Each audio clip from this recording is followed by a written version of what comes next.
നിങ്ങൾക്കും ആകാം കോടീശ്വരൻ, ഇല്ലേ? നിങ്ങൾക്കും ആകാം കോടീശ്വരൻ. പണം ഉണ്ടാക്കിയേ പറ്റൂ, അല്ലാതെ അതും ഇതും പറഞ്ഞുകൊണ്ട് കാര്യമില്ല. അങ്ങനെയെങ്കിൽ നമുക്ക് ഒരു ഉൽപ്പന്നം വിൽക്കാൻ പോകുമ്പോൾ നമ്മൾ എന്ത് ചെയ്തു? No your customer. നമ്മൾ കുറച്ചാൾ കൊണ്ട് പറയുന്നുണ്ട് നോ യുവർ കസ്റ്റമർ. ഇതുകൊണ്ട് മാത്രം കാര്യമില്ല. അടുത്ത ഇമ്പോർട്ടന്റ് ആയിട്ടൊരു കാര്യമാണ് നോ യുവർ പ്രൊഡക്റ്റ്. നമ്മുടെ ഉൽപ്പന്നത്തെ കുറിച്ച് കൃത്യമായ ധാരണ ഉണ്ടായിരിക്കണം. എന്താണ് അതിന്റെ ഒരു പാസ്റ്റും പ്രസന്റും ഫ്യൂച്ചറും നമ്മൾ എന്ത് ചെയ്യണം? ഒന്ന് മനസ്സിലാക്കിയിട്ട് വേണം ആ ഒരു പ്രൊഡക്റ്റുമായിട്ട് നമ്മൾ ഇടപഴകി പോകുവാൻ. ഒരു ഉദാഹരണം പറയാം.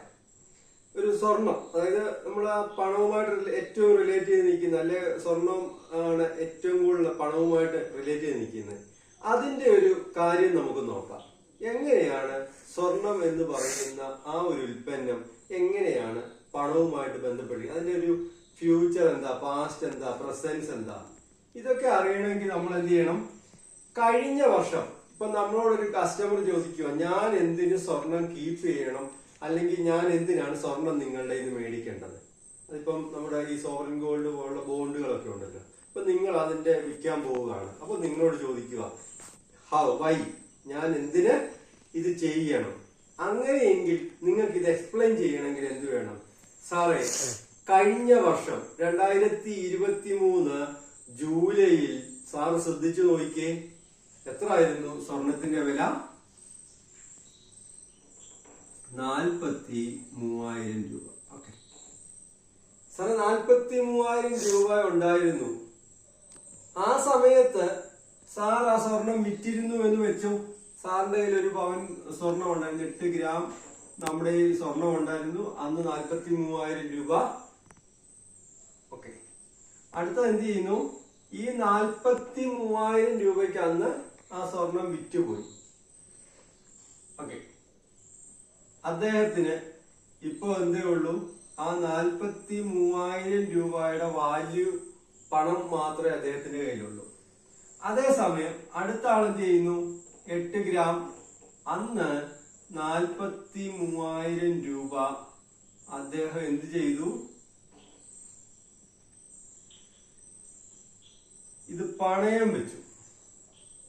അല്ല, ഇത് പണയം വെക്കുന്നില്ല, അദ്ദേഹം 1 ഇയർ കീപ്പ് ചെയ്തു. ഈ വർഷം ആയപ്പോൾ അതിന്റെ വില 54,000 രൂപ, 11,000 രൂപ പ്രോഫിറ്റ്.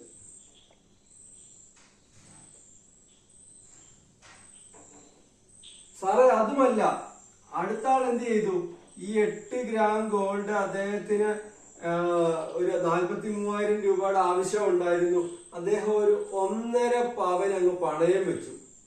അതായത് 1.5 പവൻ പണയം വെച്ചിട്ട് അദ്ദേഹത്തിന് ഒരു 43,000 രൂപ അദ്ദേഹം മേടിച്ചു. ഓക്കെ, എന്ത് ചെയ്യുന്നു? ഈ വർഷം അദ്ദേഹം അതിൽ നിന്നും 1 പവന് എടുത്തു വിറ്റു.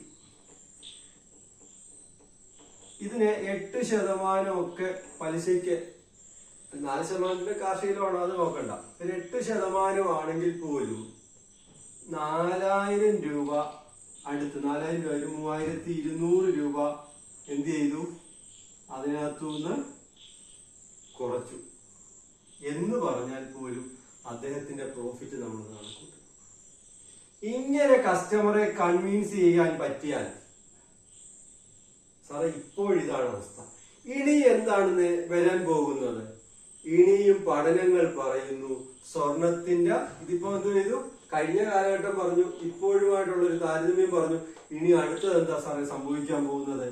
ഈ 8 ഗ്രാം സ്വർണത്തിന്റെ വില 65,000 എത്തും. ഏറ്റവും പുതിയ പഠനങ്ങൾ പറയുന്നു സ്വർണത്തിന്റെ വില 65,000 എത്തും.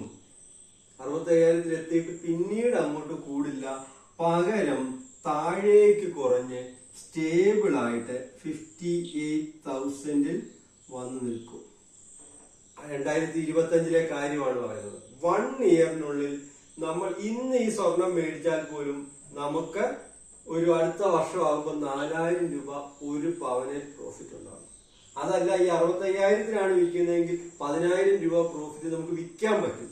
അസറ്റ് ക്രിയേഷൻ ആണെങ്കിൽ നമുക്ക് എന്ത് ചെയ്തിട്ടുണ്ടാവും, 4,000 രൂപ അസറ്റിനകത്ത് ആടാനാവും. അതല്ല നമ്മൾ വിൽപ്പനയാണ്, മേടിച്ച് വിൽക്കാനാണ് ഉദ്ദേശിക്കുന്നതെങ്കിൽ 11 രൂപ 10 രൂപ 11 രൂപ എത്തുന്ന സമയത്ത് അത് വിറ്റ് നമുക്ക് ഇൻകം ജനറേറ്റ് ചെയ്യാൻ പറ്റും.